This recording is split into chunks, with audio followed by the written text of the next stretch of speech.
All right. Welcome back to our Simple Healthy Life podcast, where our goal is to have real, insightful conversations on topics that we find interesting. Today, Ryan and I thought it'd be fun to talk about a book that we both read, and kind of as at the beginning of our friendship, we kind of connected over this book. And the book is called The Four Agreements by Don Miguel Ruiz. For those of you that haven't read the book, we're going to try to summarize it, kind of offer our thoughts around what it means. And it's a very short, easy read. And one of the things that attracted me to the book was actually Corey's friend Annie told me about the book quite some time ago, and she said that she tries to revisit it every year. And now that I've read it multiple times, I would tell you that this is one of those books that you can go and revisit every year. And the concept of the book is the four agreements that you make with yourself to lead how does he put it? What's he say? A better life, a happy life, a fulfilling life? Yeah, maybe fulfilling, maybe better. Yeah, to lead a fulfilling life, right? And though he breaks it down pretty simply, he talks a little bit about the Toltec religion and kind of the way he thinks about why we're here. But then there are four things. We'll get right to them, right? Number one is don't make assumptions. Okay? No, be impeccable. Number one is be impeccable with your word. Yes. Good. Even better. That's my favorite one. Number one is be impeccable with your word. And it's really the one that changed me as a person when I started to read this. Number two is don't make assumptions. Don't take it personal. Don't take it personal. Number three, don't make assumptions. I'm assuming I read this one. Yeah, okay, don't make assumptions. And then number four is always do your best. Yes. So I'll start with be impeccable with your word. What he was starting to say, and I actually think I might have taken this different than what he was saying. Sure. So what he was saying is essentially in order to live a fulfilling life, you want to be impeccable with your word. So these words are not just the words that you say outwardly, but also the words that you say to yourself. So we've just recently kind of done a podcast fully on negative self-talk and beating yourself up, running yourself down. What I recognized when I read this book, and I'm thankful I read it, over a decade ago now, is that I was not being impeccable with my word. I was actually recognizing that so much of the words that I was using about myself, I'm not good enough, I'm a bum, I'll never get it, I'm too fat, I can't, nobody likes me. I was actually articulating outwardly. I was saying that about other people. Look at that guy, what a bum. Look at that over there. That dude's, he clearly doesn't get it. Oh man, what an idiot that dude is. My words were translating. They were translating right from my train of thought about myself, right out there into the open into about other people. And Corey tells a story. After I read the book, I basically went silent for about 2 weeks. And I realized that not only was I doing that, but the people I was surrounding myself with were also doing that. And it really did change. And I do mean this when I say that it changed my life. This is the specific chapter in the book that really made an adjustment from who I was to who I am today. I recognized that was the way I was talking about myself. And I didn't like it. And I'm grateful that it brought awareness to it. And I'm even more grateful that I had the ability to make the change. So that's my kind of story about what it means being impeccable with your word. What did it mean to you? Yeah, I'm glad you brought that up. Actually, it's funny. You had messaged me earlier and said, "Hey, let's talk about the four agreements." And I had just thought about maybe the week prior, maybe like last week. I had just thought about that story that you told me, where you had gone kind of silent because you were like, "Wow, what I'm saying is not the truth."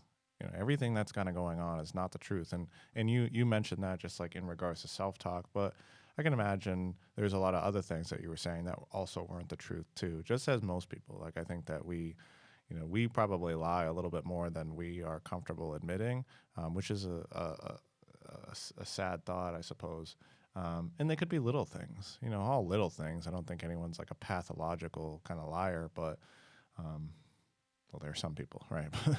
But nonetheless, like I think that we aren't impeccable. We aren't telling the truth, and this book is a little spiritual because he talks about religion and the Toltec religions, and he talks about God and heaven and whatnot. But if you're not exactly a religious person, recognize that maybe religion is they're all the same. They're all saying the same things. Spirituality is all saying the same thing. Christianity, Islam, Buddhism, they're all saying the same things. And it's basically these are guides on how to feel your best, how to live a life worth living, kind of. And so some of these little things, being impeccable with your word, in Christianity, like tell the truth, right? Like that's kind of the same deal. And so, for me, I think it's a really challenging one. And the reason why I had thought about you was because I recognize that a lot of the times I'm not saying things too. Like I'm kind of a more quiet person, believe it or not, because I don't know what's always true. And I really want to be impeccable with my word. And for whatever reason, that thought came up because I think I was struggling to say something somewhere in one part of my life, and not anything that I can remember. It's not like not any looming distress or anything, but I just had recognized it and thought, wow, yeah, maybe I'm just kind of a quieter person because I want to be sure, and I describe myself as pretty deliberate with what I say. So if I do say something, it's probably been thought about. I've really put some time into it, and so I really want to be impeccable. And so I love this chapter. I think it's the four agreements coalesce very well with each other, and it's such a great book. Yeah. What about think about from being impeccable with your word perspective? Like, how many times do we lie to ourselves in order to just get by? Oh, you know what? Actually, I like work. I like my job. I like this. It's fine, right? That's really not being impeccable with your word, right? It's lying to yourself is what it is. It's saying like, I can do this. I like it. I like it enough. I'm whatever, right? It's not. Well, the truth is, I really don't like it, but I'm actually not capable of making a change right now because I'm focused on these other things, and whatever that is, right? It's really not being impeccable with your word. That's when you get to the heart of it, nobody cares, right? I don't care if you like work, and I don't care if you say you like work, and I don't care if whatever it is, but you do. Right. You have to decide, am I going to be impeccable with my word? Am I going to say to myself, no, I don't like this. I'm going to make a change because this is not for me, right? Or I've outgrown this. And when you start to choose to be impeccable with your word, it does start to affect the way you physically speak, not just the way your internal workings work, but the way you physically start to speak. And I would challenge anybody that's listening to this.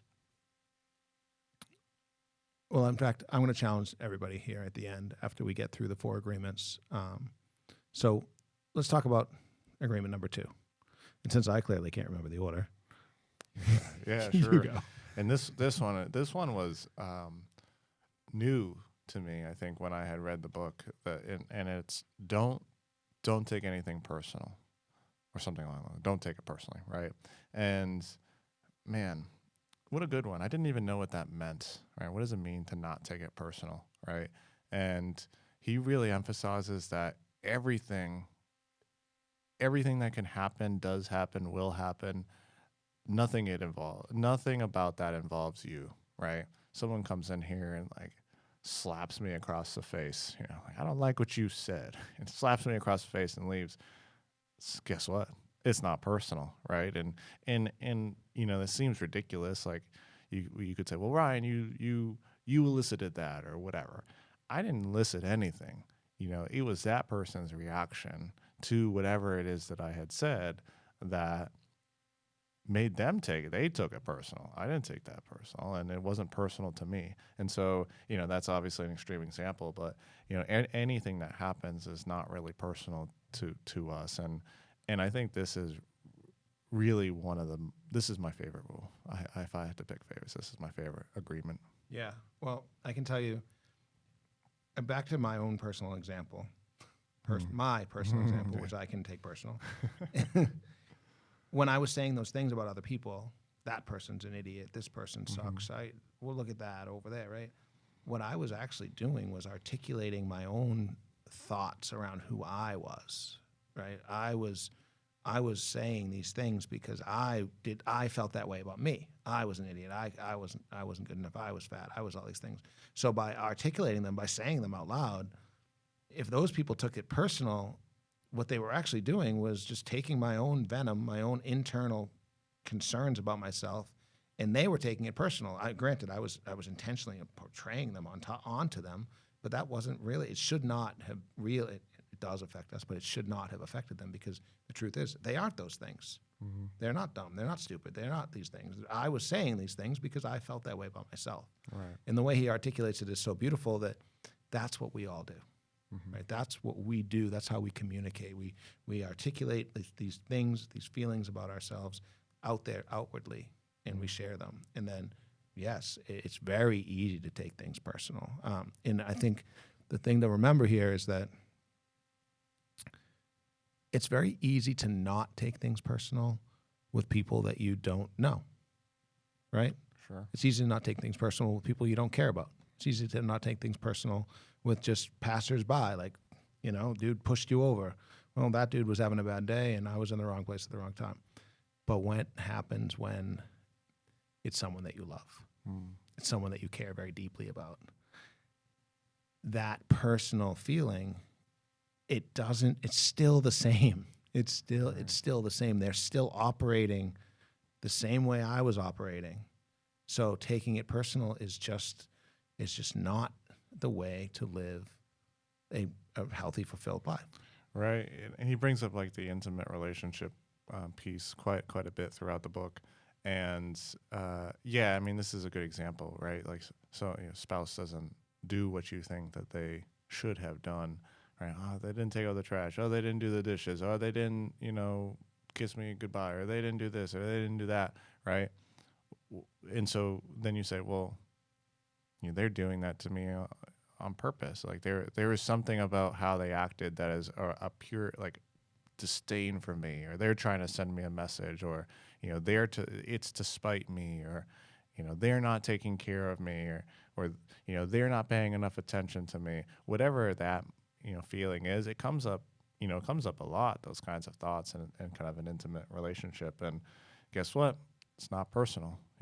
Everyone has their own lives, and so-and-so may not have done the dishes or taken out the trash just because they had a busy day. Cut them some slack or whatever, right? Or they maybe having a hard day. You don't even know. Maybe you didn't ask a question. Maybe you're just so self-absorbed that you didn't actually, care enough to make an appropriate assumption, right? Or maybe not make an assumption at all. That's so one of the things. I'll give another example from my own personal life. Like, it took me a long time. So we had Corey on the podcast, and she's not the best with time. I am very punctual and very, very much like, this is the time, this is what we do, this is what we said we were going to do, this is the time. And we talk about belief systems all the time, right? I don't know where that came from, but I'm sure it's been in there since I was very young. And this is just one of those things where I'm very punctual and she's not. It took me a long time to recognize that there wasn't a personal attack on me. That if she was late, it wasn't because she didn't care about my feelings. It wasn't because she was doing it on purpose to make me wait. And that took me a long time, really, way too long. If you were looking down at from 5,000 feet, you'd be like, wow, this dude just does not get it. But it took me a long time. But I read the book, and I realized, hey, if I just don't take it personal, let's see what happens. No, she didn't get any better with time. But I was able to not take it personal and realize, hey, this isn't a personal attack on me. This is just something that I'm going to have to understand and figure out how how to communicate around and combat against, or whatever the case may be. Right.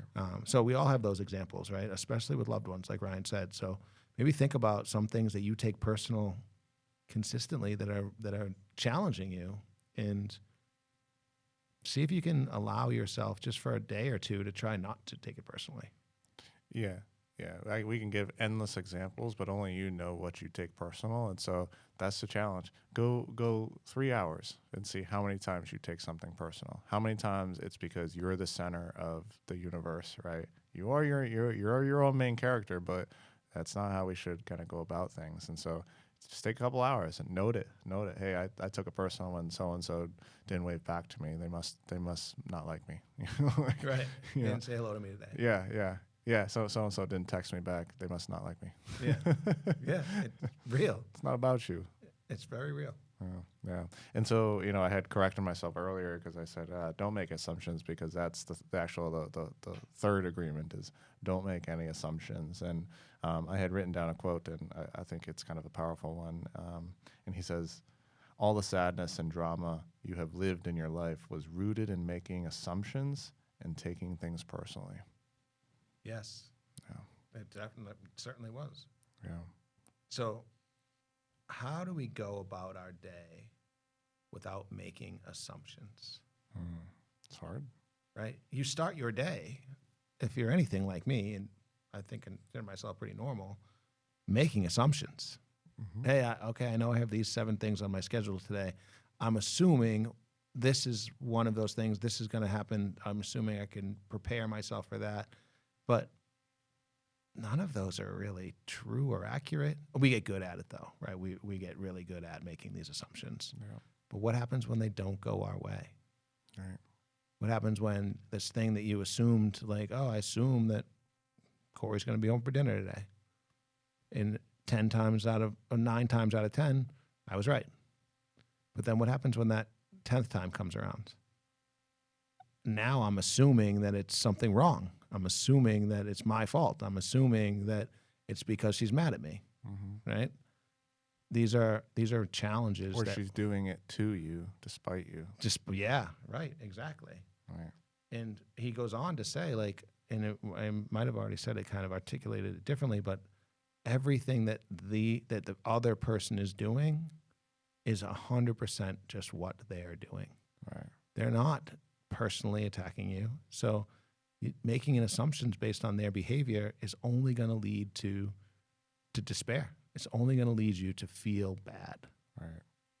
Yeah, and he really emphasizes questions, right? And so, not assuming how others think and feel and act, more so asking them questions, right? When you, in that example, the 9 times out of 10 Corey comes home, the 10 times that she doesn't, well, you didn't ask her. You didn't ask when are you coming home? I have dinner prepared. You didn't ask that because you made an assumption, right? And so it's a great example. Another thing that he says is we assume that others think the way that we think, feel the way we feel, judge the way we judge, and abuse the way we abuse. Really? Yeah. Yeah. And don't we do that for real? Right. And when it's out of alignment with those things, when it's clearly that somebody judges differently or feels differently, what do? It's personal. We take it personal. We go, oh no, well that's wrong, or I'm wrong because of that. Right. They're clearly wrong, or I'm clearly wrong, right? There's not that there can both be true. It has to be one of them is wrong. Yeah. Yeah. I think too, what's also interesting about the book is, one, it's like, man, I loved kind of rereading a bit of it because it's so punchy. Like every sentence is very impactful, and it can be read very easily, but it also can be read very slowly and very deliberately. And one of the major themes that comes across each agreement is action. He emphasizes the action piece because you can know these. You could look these 4 agreements up. You could listen to us right now, and you could know these intellectually, but you can't know them unless you practice them. And so that's one of the major things, like making sure that you practice this, making sure that you notice if you're making assumptions, right? And he says something along the lines too that it's not exactly important to us all the time. At least we think it's not important to us all the time that we have the right answer. We just have a answer, and that's the assumption. Corey didn't come home because she's, is mad at me, and we make that assumption because we feel that the answer is an answer that we feel safe with, although the answer that we run with is not always the correct one. And this is why we have to ask questions, and we have to communicate, and we have to do all these things to make sure that we check our own assumptions. We check our certainty. Yeah, well said. And I mean, take action, right? Think about it. Think about in your own personal life, how many times a day are you making these assumptions that are causing you, and this is the whole thing here, right? These are the things that are causing you to feel not your best, to feel low, to have these negative self-talk moments, right? It's not about other people. And that's what the beauty of this book is. He's never talking about how to make other people feel better. He's just simply saying, these are the things, these are the agreements that you can make with yourself. Mm-hmm. No one has to know about them. Nobody has to hear about them, but make them with yourself and start to see the way your life transpires. Mm. Yeah. And the fourth one, and this one is interesting, right? We can always do your best. Mm-hmm. It's like one of those lessons that you were told as a kid, right? These first three, you were told not to lie, but they didn't really explain it to you like, when you're telling yourself you're an idiot, you're lying to yourself. Right. But the other two, no one ever talks about because we live in this so codependent, habitation world. And then this fourth one, it's like people lead with that all the time, right? You can't go wrong if you do your best. Right. Right? But what does it really mean? Is my best going to be the same every day? No. Am I going to go out there and compete against you and beat you 10 times out of 10 because I'm always doing my best? Or am I going to do my best and lose 6 out of 10 or 9 out of 10 or probably 10 out of 10? Right? But when does it feel like I did my best? When I win? Or when does it feel like I did my best? When I walk off and be like, you know what? I lost, but I did my best. Yeah. You can do your best and fail, and you can do poorly and win. So that's not, the outcome is not necessarily the important bit. And super interesting the way that you worded that, because he does talk about that, to be detached from the outcomes. And so we usually think about it that way, like, ooh, just because I fail, like, okay, yeah, that's a good thing, like kind of cliche, but definitely an interesting point to think, wow, yeah, if you do a poor, mediocre job, you could still win, and you could be like, well, yeah, I guess I'm doing good. I guess because I get a good grade on the test, that means I'm doing fine. But in actuality, you may not be putting your best foot forward. You may not be putting the effort that, you may not be reaching your potential or whatever it might be. And so, yeah, very. It's a good one. He actually, this is something that comes through too. Is he says, very deliberately says, this is my belief that I choose. And he talks about that in terms of all the agreements. He says, I choose this belief. And I thought that was kind of interesting, especially given the previous talks that we've had on like how beliefs form and what they are. But he makes it very intentional that, always do your best. You don't have to. No one's telling you have to, although he is. But and no one's telling you that they will know if you did your best. Yeah, exactly. You could have great outcomes. You could have great outcomes. You could have failures, but only you know. And it's something that you have to decide that you want to do. And you're the only judge. You're the only judge of that. What's a cool example for me was, and still is, the interview process. Right? Like corporate America, for all of us out there that go through the interview process, right? Every company's got their own, everybody's got their thing. But let's face it, whether you get the job or not, what you care about is that the best version of you showed up for that discussion, that interview. I mean, I've gotten jobs where I know that the best version of me didn't show up, but I got the job. Sure. And I've gotten jobs where I know the best version of, and I've missed out on jobs where I'm like, man, it's not that I didn't get the job, it's that I didn't articulate myself properly. I didn't show up properly. I wasn't quite the best version of me. And that's when you kind of like start to ruminate and go, oh man, I didn't do my best that day. Not I wasn't at my best that day, because your best is different, right? But there's definitely a point where you kind of know, right? We all know, but nobody else does. You're the only person that can know. And that's what he's saying in all 4 of these agreements, right? These are so deeply personal that nobody else is going to know. I mean, you might you might lash out at somebody because you took something personal, or you might just take it personal and just not say anything and just be upset. Sure. Regardless, no one knows. No one knows why. And I think these are really great agreements to practice and to spend time thinking about, because we can all benefit from revisiting these topics consistently, because it's so simple. It's so easy to know, hey, today I'm not going to take anything personal. And by lunchtime, you're like, man, I think my boss freaking hates me. Like, and it's like, no, man, the dude was just super busy just because that's the way that the world is right now. Like, these are things that, to your example, man, I think somebody's mad at me. No, they just didn't text you back because they have 45 other things going on. Right. And so my question for you, for the audience, is to either, one, read the book, right? Go out and get it, pick it up. It's a short read. It's a small book. It's super simple. Or 2, go online and look up the agreements and spend a little bit of time.